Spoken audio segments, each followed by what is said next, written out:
হযরতে ওমর বলেন,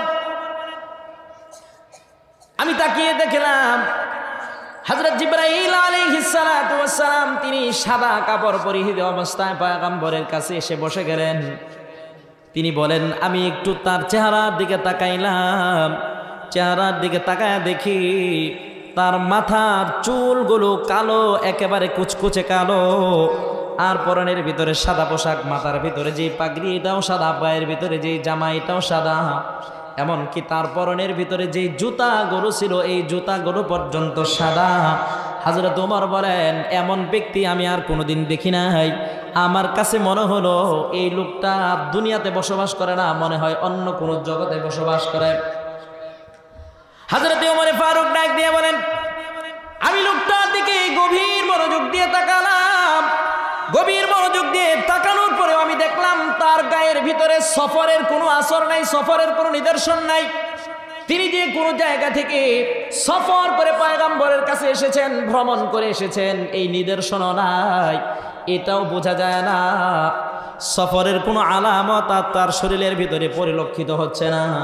হযরত ওমর বলেন, এই যে এমন একজন মহান ব্যক্তিকে দেখে আমি আশ্চর্যান্বিত হয়ে গেলাম। আশ্চর্যান্বিত হয়ে আমি পয়গম্বরের কাছে চুপচাপ আমি বসে গেলাম। আমি শুধু তাকায়া তাকায়া দেখতে লাগলাম যে এই লোকটা পয়গম্বর আলাইহিস সালাতু ওয়াস সালাম, আমরা যে আত্তাহিয়াতুর শুরুতে বসি, পয়গম্বরও এই আত্তাহিয়াতুর শুরুতে বসে আছেন। হযরত ওমর বলেন যে এই লোকটা এসে তিনিও আত্তাহিয়াতুর শুরুতে পয়গম্বরের হাঁটু মোবারকের সাথে তার হাঁটুগুলো লাগায়া বসে গেলেন। জোরে বলেন সুবহানাল্লাহ। হযরত ওমর বলেন, পয়গম্বরের হাঁটুর সাথে তিনি হাঁটু লাগায়া বসে গেলেন এবং তার হাত দুইটা পয়গম্বরের উরুর উপরে রেখে দিলেন, উরু মুবারকের উপরে রেখে দিলেন। পয়গম্বরের উরু মুবারকের উপরে তার হাত দুইটা রেখে বিভিন্ন ধরনের প্রশ্ন করতে লাগলেন। প্রথমে 1 নম্বরে তিনি যে প্রশ্নটা করলেন, বললেন আনিল ইসলাম, ইসলাম সম্পর্কে তিনি প্রশ্ন করেছেন। তিনি পয়গম্বরকে বলেছেন, আখবিরনি আনিল ইসলাম, পয়গম্বর আপনি আমাকে ইসলাম সম্পর্কে জানান, ইসলাম কি জিনিস এই সম্পর্কে আমি একটু আপনার কাছে জানতে চাই। আল্লাহর নবী বিশ্বনবী মুহাম্মদুর রাসূলুল্লাহ হযরত জিবরাইল আলাইহিস সালাতু ওয়াস সালামের প্রশ্নের জবাবটা এইভাবে দিয়েছেন। আল্লাহর নবী বলেন, হে আগন্তুক শোনো, ইসলাম হলো আনতু উমিনা বিল্লাহি ওয়া আনতা শাহাদা আন্না মুহাম্মাদুর রাসূলুল্লাহ। জোরে বলেন সাল্লাল্লাহু আলাইহি ওয়াসাল্লাম। পয়গম্বর ডাক দিয়া বলেন, ইসলাম হচ্ছে আল্লাহর উপরে বিশ্বাস স্থাপন করা এবং পয়গম্বরকে সর্বশেষ নবী মনে করা, সর্বশেষ রাসূল মনে করা। দ্বিতীয় নম্বরে তিনি পয়গম্বর আলাইহিস সালাতু ওয়াস সালামকে ঈমান সম্পর্কে জিজ্ঞেস করেছেন। পয়গম্বর আলাইহিস সালাতু ওয়াস সালাম ঈমানের জবাব দিয়েছেন, আন তুমিনা বিল্লাহি ওয়া মালাইকাতিহি ওয়া কুতুবিহি ওয়া রাসূলিহি ওয়াল ইয়াউমিল আখিরি ওয়াল কদরি খাইরিহি ওয়া শাররিহি মিনাল্লাহি তাআলা। পয়গম্বর আলাইহিস সালাতু ওয়াস সালাম বলেন, ঈমান হলো এমন জিনিস আল্লাহর উপরে বিশ্বাস স্থাপন করা, আল্লাহ রাব্বুল আলামিনের নাযিলকৃত কিতাবের উপরে বিশ্বাস করা, আল্লাহ রাব্বুল আলামিনের ফেরেশতাদের উপরে বিশ্বাস করা, এই যে দুনিয়াতে আমরা জীবিত আছি একবার মৃত্যুবরণ করব এটার উপরে বিশ্বাস করা, মৃত্যুর পরে পুনরায় জীবিত হব এটার উপরেও বিশ্বাস করা, দুনিয়ার যে ভালো মন্দ তকদির আছে এই তকদিরের উপরে বিশ্বাস করা। পয়গম্বর আলাইহিস সালাতু ওয়াস সালাম এইভাবে তাকে ঈমানটা শিক্ষা দিচ্ছেন। জোরে বলেন সুবহানাল্লাহ। এ মুসলমান, ঈমান কারে বলে জানেননি? ঈমান কাকে বলে এগুলো জানা দরকার। আজকে আমাদের সমাজের মানুষ এই দুনিয়ার টেকনোলজি সম্পর্কে, দুনিয়ার আরো কত বাজে জিনিস সম্পর্কে মানুষ কত জ্ঞান, কত ধারণা অর্জন করে, কিন্তু যেই জিনিসটার কারণে মানুষ হতে পারবে এবং যেই জিনিসটার কারণে মানুষ একেবারে পরকালের জিন্দেগিতে জাহান্নামের আগুন থেকে চিরমুক্তি পাবে, যেই জিনিসটা জানার কারণে মানুষ জাহান্নামের আগুন থেকে মুক্তি পাবে, এই বিষয়গুলো জানার আগ্রহ মানুষের অন্তরের ভিতরে নাই। কথা বলেন ঠিক কিনা? ছোট ছোট বাচ্চাদেরকে আমরা ছোটবেলায় ঈমান শেখাই না, এদেরকে আমরা কবিতা শেখাই, হাট্টিমা টিম টিম তারা মাঠে বাড়ে ডিম তাদের খাড়া দুটি সিং। কথা বলেন ঠিক কিনা? হে মুসলমান, আপনি আর আমি মুসলমান, আপনার আমার আদর্শ হচ্ছে পয়গম্বর, আপনার আমার লক্ষ্য হচ্ছে পরকাল। এই দুনিয়া আপনার আমার লক্ষ্য না। আপনার আমার সন্তানকে, আপনার আমার ছেলেকে, আপনার আমার মেয়েকে যখন কথা বলা শিখিবে, সর্বপ্রথম তাদেরকে ঈমান শিক্ষা দিতে হবে। জোরে বলেন ঠিক কিনা? আগে তাদেরকে ঈমান শিক্ষা দেওয়া দরকার।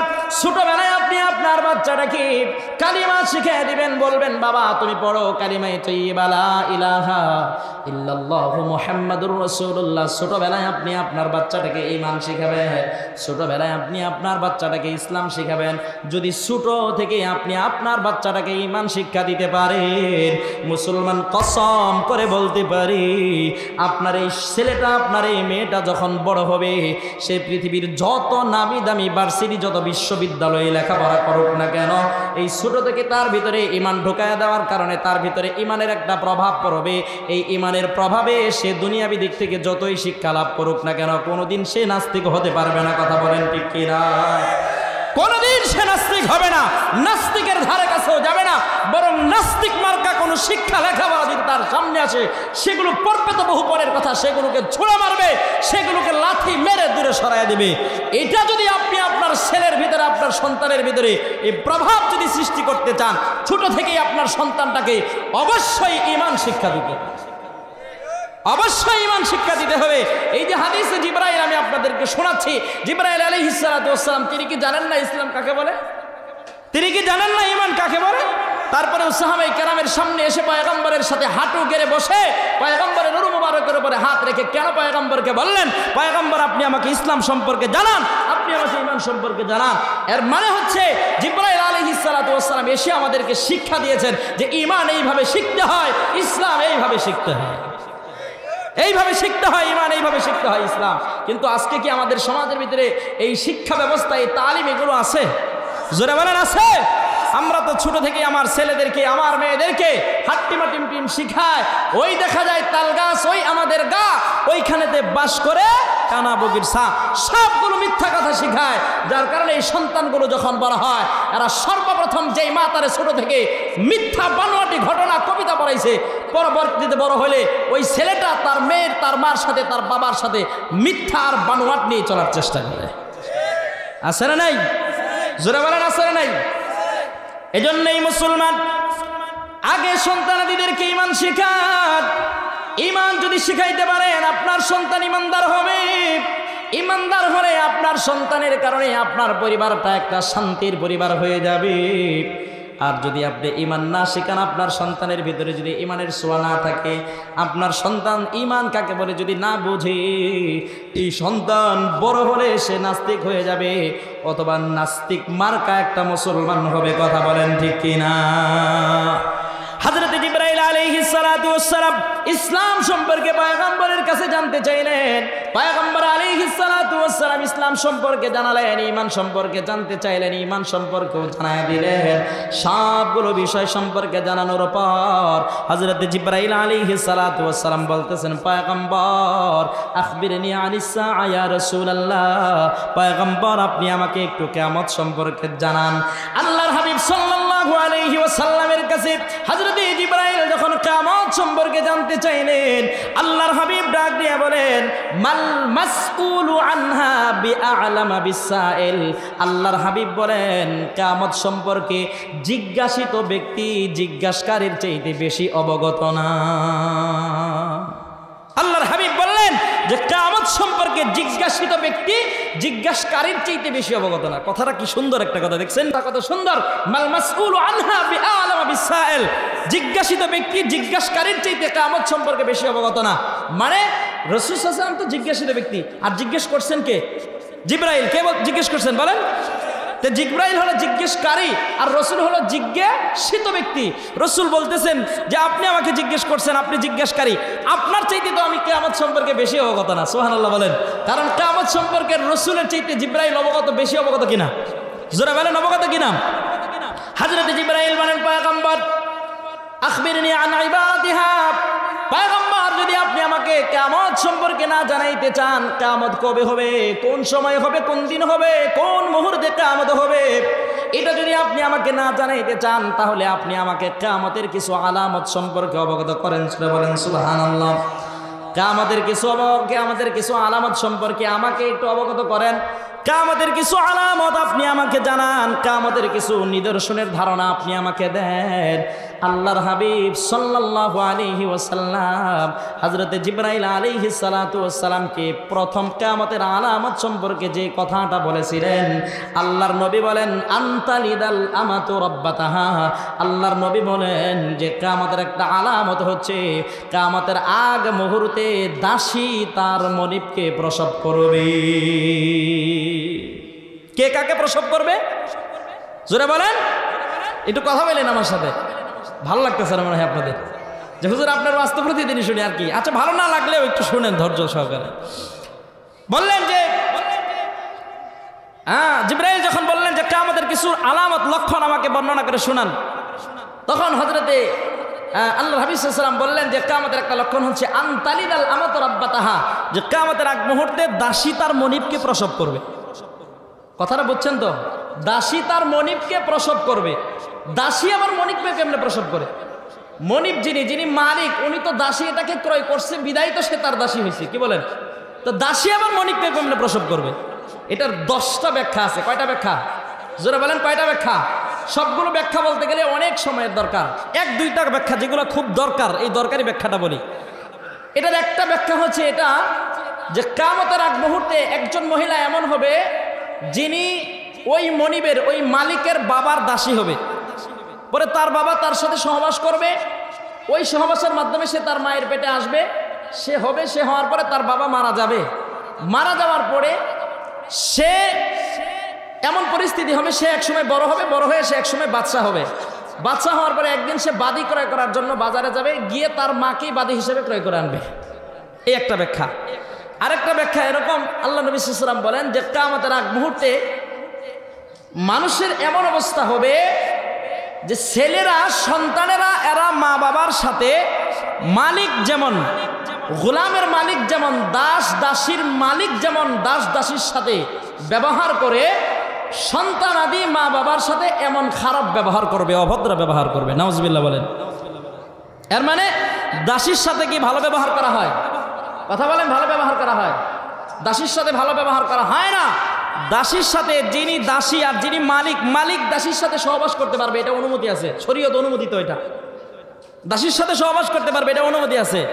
কিয়ামতের আগ মুহূর্তে উম্মতের অবস্থা এমন হবে যে উম্মত এমন কিছু মানুষ পৃথিবীতে আসবে যে এরা মার সাথে পর্যন্ত জিনা করবে।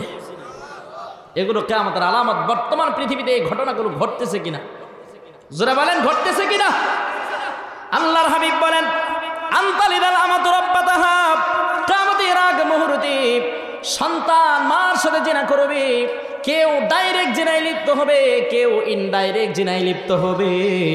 মুসলমান আজকে আমাদের সমাজের ভিতরে সুশীল ফ্যামিলি আছে, এক শ্রেণীর ভদ্র ফ্যামিলি আছে।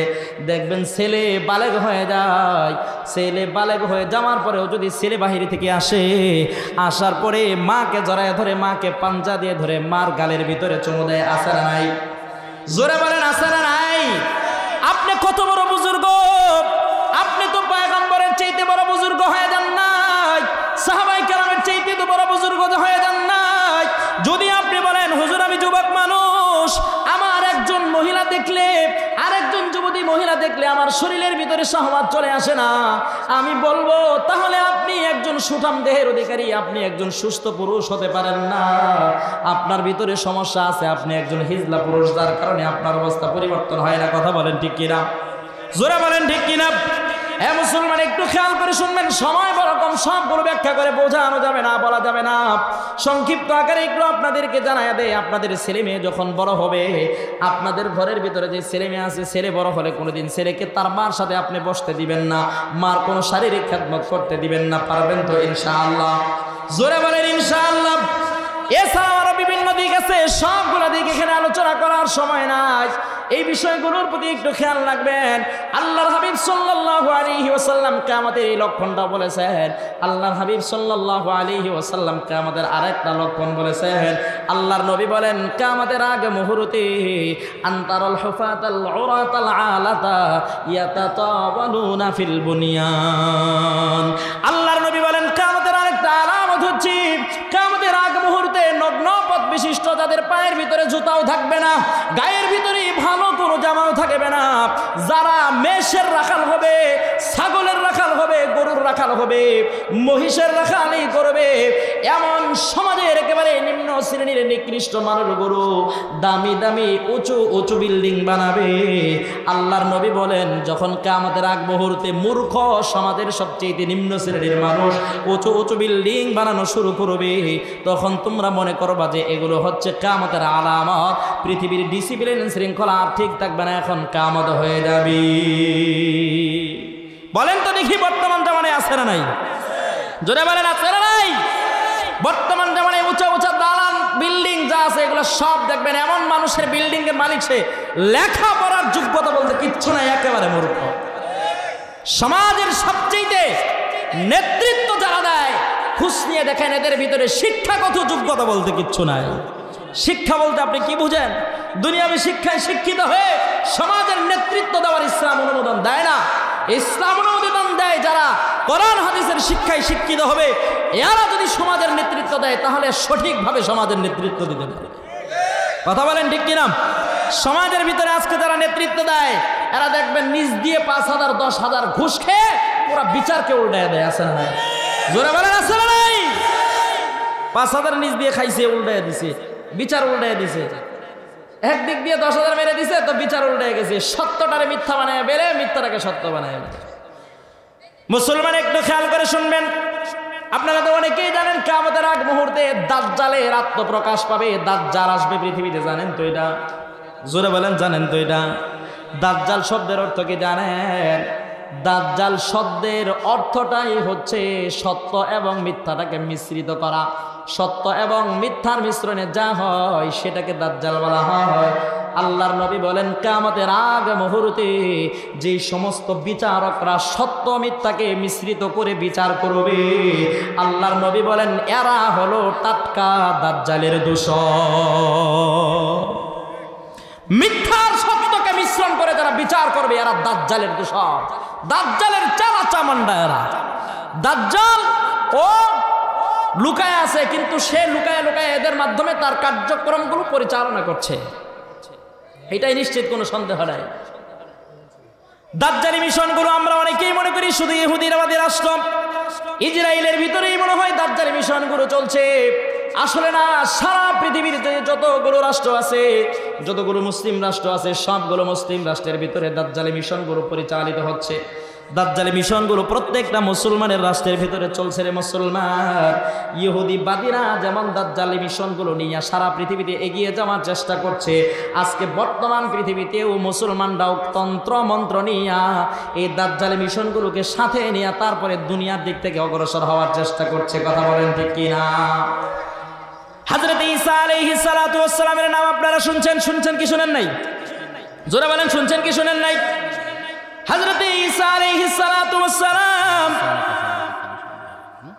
হযরত ঈসা আলাইহিস সালাতু ওয়াস সালাম আল্লাহ রাব্বুল আলামিনের একজন জলিলুল কদর নবী।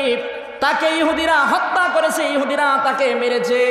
এটা ইহুদিরা প্রচার করে, ইহুদিরা এটা দাবি করে যে আমরা ঈসা আলাইহিস সালাতু ওয়াস সালামকে মেরে ফেলছি।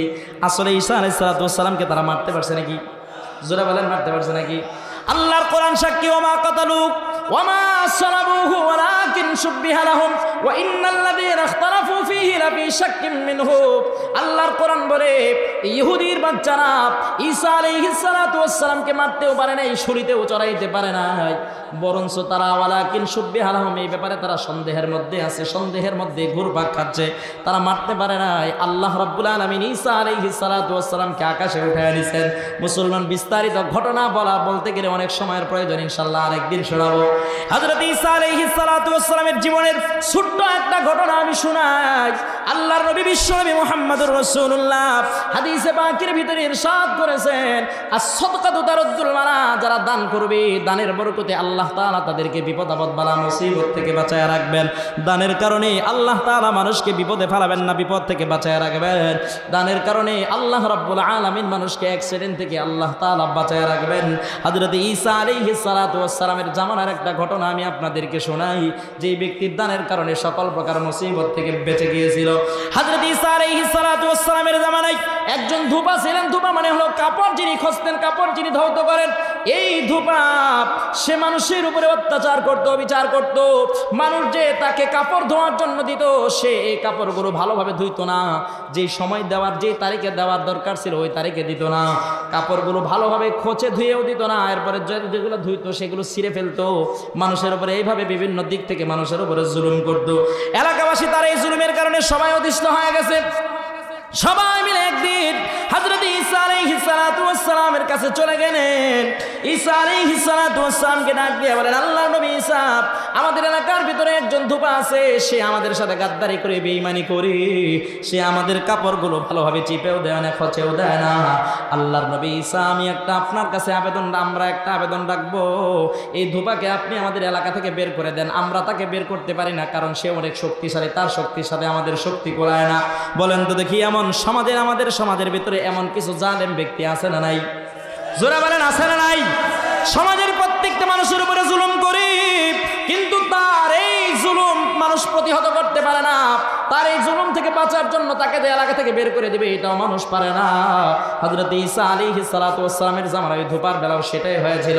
সবাই যখন ঈসার কাছে আবেদন করলেন, হযরত ঈসা আলাইহিস সালাতু ওয়াস সালাম তিনি আল্লাহর কাছে দোয়া করলেন, রব্বুল আলামিন, আল্লাহ, এই ব্যক্তি সে তো মানুষের উপরে জুলুম করে, আল্লাহ তুমি আসমানি গজব দিয়া তুমি তারা ধ্বংস করে দাও।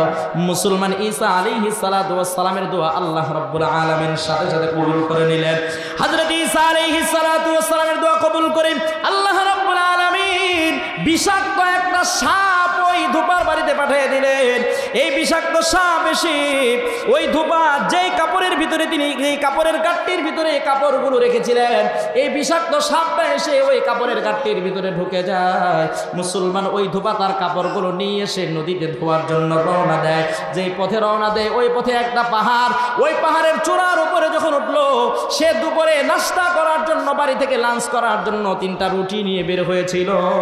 ওই পাহাড়ের উপরে ওঠার পরে কে যেন তাকে পিছন থেকে ডেকে ডেকে বলতেছে, কয়েকদিন পর্যন্ত আমি খাবার খাই না, আমার পেটের ভিতরে বড় ক্ষুধার যন্ত্রণা, এই ক্ষুধার যন্ত্রণা আমি সহ্য করতে পারি না, তোমার কাছে যদি খাবার থাকে তাহলে তুমি আমাকে দিয়ে দাও। এই কথা বলার পরে ওই ধূপা সে প্রথমে একটা রুটি দিয়ে দেয় তাকে, সে একটা রুটি খেয়ে ফেলে, দ্বিতীয়বার আবার চায়, দ্বিতীয় রুটিটাও দিয়ে ফেলে, তৃতীয়বার আবার বলে, এই 2টা রুটি খায় আমার ক্ষুধা নিবারণ হয় না, আবার সে তৃতীয় রুটিও দিয়ে দেয়। 3টা রুটি তাকে খাওয়াইয়া সারাদিন সে কাপড়গুলো খোঁচে, কাপড়গুলো পরিষ্কার করে বিকালবেলা বাড়িতে নিয়ে রওনা দিলেন। বাড়িতে যখন গেলেন, এলাকার সবগুলো মানুষ তার দিকে তাকায় আছে। সবাই দৌড়ায় আবার ঈসার কাছে গিয়ে অভিযোগ করছে, আল্লাহর নবী ঈসা, আপনি তো মুস্তাজাবুদ দাওয়াত, আল্লাহর কাছে যদি কোনো দোয়া করেন আল্লাহ রাব্বুল আলামিন সাথে সাথে আপনার দোয়া কবুল করে নেন। আপনি আল্লাহর কাছে কি দোয়া করলেন? আল্লাহ তো তারে আবার জীবিত অবস্থায় আমাদের এলাকায় ফিরে আনলো, সে তো মারা গেল না। আমরা তো বলছিলাম তার জুলুম থেকে বাঁচতে চাই, এমন কিছু করেন আপনি, সে যেন আমাদের এলাকা ছেড়ে যায়, অথবা যাতে এই দুনিয়া থেকে বিদায় নিয়ে চলে যায়। হযরত ঈসা আলাইহিস সালাতু ওয়াস সালাম বলেন, আমি আল্লাহর কাছে দোয়া করেছি, আমি আল্লাহর কাছে দোয়া করেছি, আল্লাহ রাব্বুল আলামিন অবশ্যই আমার দোয়া কবুল করেছেন, তবে সে কেন বেঁচে গেল আমি বুঝতে পারলাম না। হযরত ঈসা আলাইহিস সালাতু ওয়াস সালাম এবার তিনি ওই ধূপাকে জিজ্ঞেস করলেন, আজকে কাপড় ধুইতে গিয়ে তুমি কি আমল করছো? ধূপা বলতেছে, আমি কোনো আমল করি নাই, একটা ছোট্ট আমল করছি, আমি নিজে দুপুরে লাঞ্চ করার জন্য 3টা রুটি নিয়ে বাড়ি থেকে বের হয়েছিলাম। প্রতিমধ্যে একটা পাহাড়, ওই পাহাড়ের চূড়ায় যখন আমি আরোহণ করলাম, কে যেন পাহাড়ের নিচ থেকে আমাকে ডেকে বললো, আমার পেটের ভিতরে ক্ষুধার যন্ত্রণা সহ্য করতে পারছি না, আমাকে একটু খাবার থাকলে দাও। ওই সময় আমি 3টা রুটি তাকে দিয়ে দিলাম, সে পেট ভরে খাবারের পরে আমার জন্য আল্লাহর কাছে দোয়া করেছে। আল্লাহর কাছে সে হাত তুলে দোয়া করেছে, বলেছে, মালিক আল্লাহ, তোমার বান্দা আমার ক্ষুধা নিবারণ করলো, এই কারণে তুমি তার দিলের ভিতরে ভিতরে শান্তি দিও আল্লাহ, তুমি তাকে দুনিয়ার সকল প্রকার মুসিবত থেকে, বিপদ আপদ থেকে তুমি বাঁচাইয়া দিও। এই দোয়াটা সে আমার জন্য করেছে। হযরত ঈসা আলাইহিস সালাতু ওয়াস সালাম তাকে বললেন, ভাই তোমার কাপড়ের গাঁটটিটা আনো। কাপড়ের গাঁটটিটা যখন সামনে আনা হলো, ঈসা আলাইহিস সালাতু ওয়াস সালাম কাপড়ের গাঁটটিটা খুললেন, ভিতর থেকে একটা বিষাক্ত সাপ বের হয়ে গেল। ঈসা আলাইহিস সালাতু ওয়াস সালাম এই সাপটাকে তিনি প্রত্যক্ষ করলেন, দেখলেন। সাপকে এবার জিজ্ঞেস করলেন, সাপের জবান আল্লাহ খুলে দিয়েছেন। সাপকে জিজ্ঞেস করলেন, তুই কেন তারে কামড় দিলি না? তোকে তো আল্লাহ রাব্বুল আলামিন তাকে কামড় দেওয়ার জন্য পাঠাইছে। সাপ এবার বলতেছে, হ্যাঁ আল্লাহ আমাকে কামড় দেওয়ার জন্য পাঠাইছে। আমিও তাকে বারবার কামড় দেওয়ার জন্য চেষ্টা করেছি, কিন্তু কামড় দিতে পারি নাই। ওই কেন পারিস নাই? যখনই আমি তার দিকে কামড় দেওয়ার জন্য মুখটাকে হাঁ করে সামনের দিকে নিয়ে যাই, ওই সময় কে জানি এসে আমার মুখের ভিতরে একটা লাগাম লাগায় দেয়, একটা শ্রীকল লাগায় দেয়। এই শ্রীকল লাগায় দেওয়ার পরে আমার মুখটা বন্ধ হয়ে যায়, আমি আর তাকে কামড় দিতে পারি না। জোরে চিল্লায় চিল্লায় বলেন সুবহানাল্লাহ। কে যেন আমার মুখের ভিতরে শ্রীকল লাগায় দেয়, যার কারণে আমি আর কামড় দিতে পারি না। একবার না, আমি দুইবার না, বহুবার চেষ্টা করেছি, একবারও আমি তাকে কামড় দিতে পারি নাই। হযরত ঈসা আলাইহিস সালাতু ওয়াস সালাম এলাকার মানুষগুলোকে ডেকে বললেন, শোনো, এই ধোপা তোমাদের এলাকা ছাড়বে না, সে মরবেও না। কয় কেন? কয় আজকে সে মরতো, আল্লাহ তারে ধ্বংস করার জন্য আল্লাহ কুদরতিভাবে সাপ পাঠিয়ে দিয়েছিলেন। কিন্তু যখন ওই সে 3টা রুটি আল্লাহর রাস্তায় দান করছে, এই 3টা রুটির দানের বরকতে আল্লাহ রাব্বুল আলামিন তারে এই বিষাক্ত সাপের কামড় থেকে বাঁচায়া দিছে। তাহলে মুসলমান, এই ঘটনাটা বলার উদ্দেশ্য হচ্ছে এটাই, দেখেন যারা দান করবে, যারা সদকা করবে, আল্লাহ রাব্বুল আলামিন এই দুনিয়ার সকল প্রকার মুসিবত থেকে, বিপদ আপদ থেকে তাদেরকে বাঁচায় রাখবেন। কথা বলেন ঠিক কিনা? যত বিষধর সাপই আসুক না কেন, যত বিষাক্ত পোকামাকড়ি আসুক না কেন, যখন আপনি দান করবেন, দানের বরকতে আল্লাহ তাআলা আপনাকে এই মুসিবতগুলো থেকে বাঁচায় দিবেন। রে মুসলমান, সময় তো নাই, না হলে আমি আপনাদেরকে আরো বিস্তারিত ঘটনা বলে অনেক কিছু বোঝাই আমি আপনাদেরকে বিস্তারিত জানাইতে পারতাম, শোনাইতে পারতাম। হুজুর চলে আসতেছেন, একটু পরেই হুজুর চলে আসবেন, একটু পরেই হুজুর স্টেজে উঠবেন। এই উঠতেছেন কেন আপনারা? উঠাউঠি করবেন না। আমাদের আজকের মাহফিলের মধ্যমণি যিনি আল্লামা খালেদ সাইফুল্লাহ আইয়ুবী সাহেব, উনি আসতেছেন, ভালো থেকে রওনা দিয়েছেন। আমার কানে কানে কথা বলে গেলেন, দেখলেন না? কানে কানে কথা বলে গেলেন, উনি চলে আসতেছেন। উনি আসার আগে এই ফাঁকে আমি কিয়ামত সম্পর্কে, কিয়ামতের আলামত সম্পর্কে আলোচনা শুরু করেছিলাম। ঈসা আলাইহিস সালাতু ওয়াস সালামের সাথে কিয়ামতের আলামতের ব্যাপক অনেক বড় একটা ঘটনা জড়িত। এই ঘটনাটা যদি আমি আপনাদের সামনে বলতে পারতাম, তো কিয়ামত কখন হবে, কিভাবে হবে, কেমনে হবে, কিয়ামতের সময় পৃথিবীর অবস্থা কেমন হবে, একটু মোটামুটি আপনারা বুঝতে পারতেন। হুজুর আসার আগে যদি সময় হয়, ইনশাআল্লাহ সুম্মা ইনশাআল্লাহ আমি এটা বলবো, বলে শেষ করে দেওয়ার চেষ্টা করবো। মুহতারাম হাজিরিন, এর আগে আমি আপনাদের কাছে ছোট্ট একটা আবেদন করবো, আপনারা রাখবেন তো ইনশাআল্লাহ? জোরে বলেন, রাখবেন তো ইনশাআল্লাহ? কে কে রাখবেন এটা হাত তুলে আল্লাহকে দেখায় দেন। নারায়ে তাকবীর, হাত নামান। মুহতারাম হাজিরিন, আমাকে বলা হয়েছে, দেখেন আমি আগেই বলেছি শুরুতেই যে আমি এলাকার মানুষ, ঘরের মুরগি ডাল বরাবর। আমার ঘরের যদি দেশি মুরগি হয়, এটা ডাউলের যেমন মূল্য, দেশি মুরগির এমন মূল্য।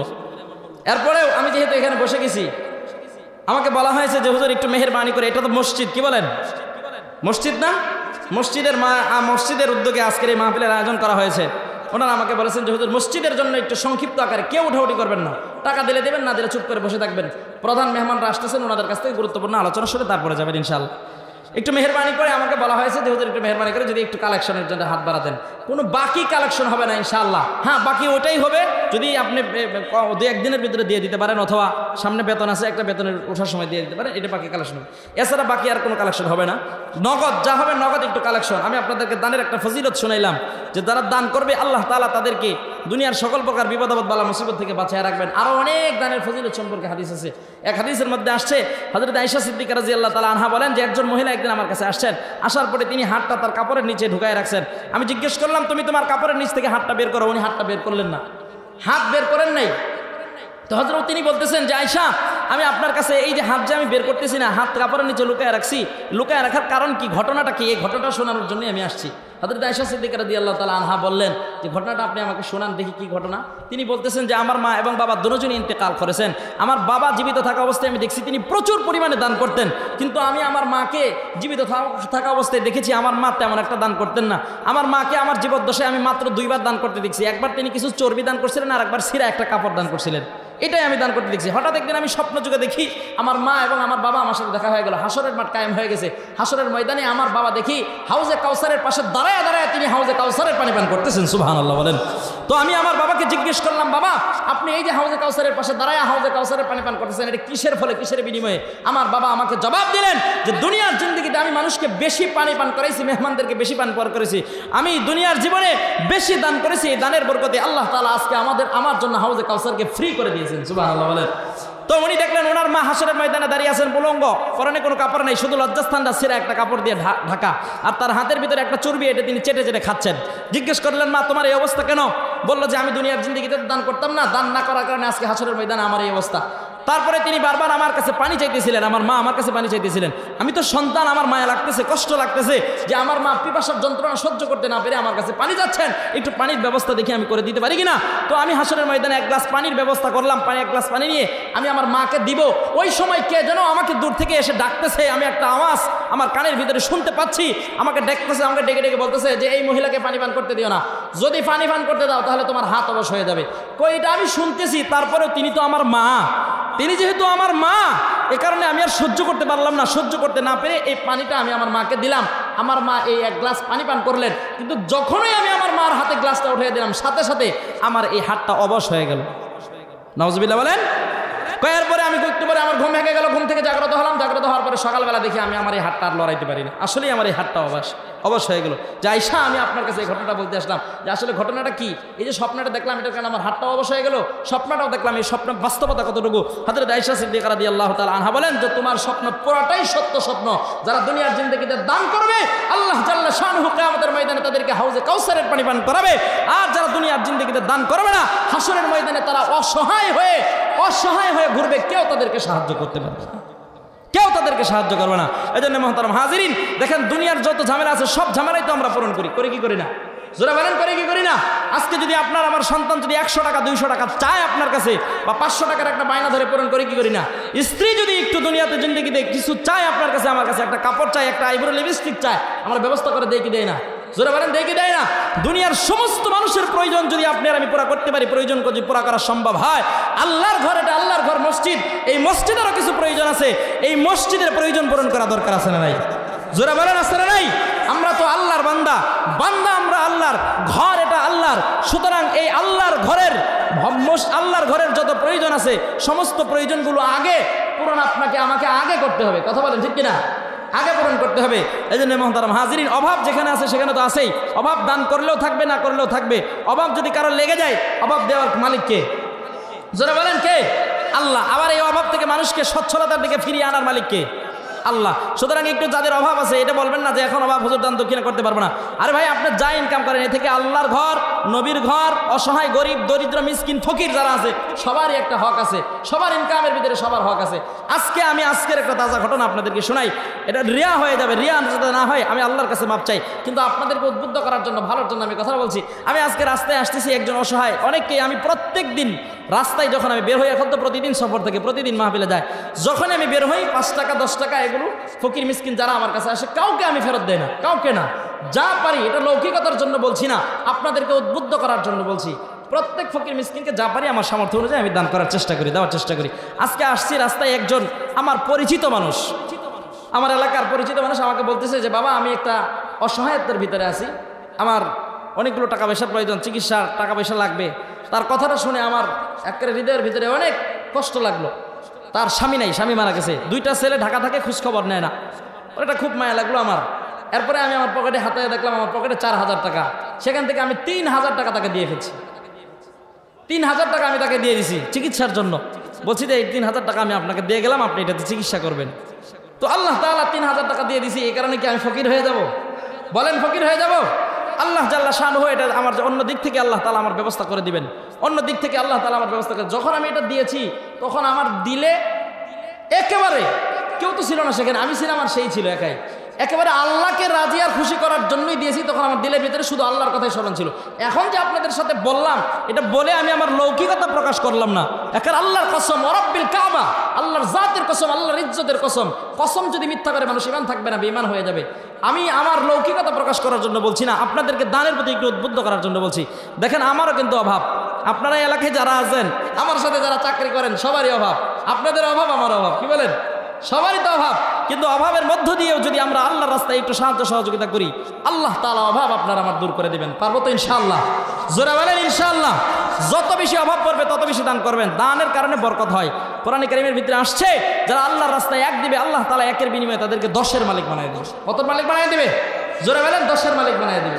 এজন্য মুহতারাম হাজিরিন, সংক্ষিপ্ত আকারে একটু বলা হয়েছে যে এখানে আমাকে কালেকশন করার জন্য নগদ আপনারা এই মসজিদের জন্য এমন 100 মানুষ দাঁড়াইবেন যারা 1000 করে টাকা দিবেন। দেখি কে কে আছেন ইনশাআল্লাহ।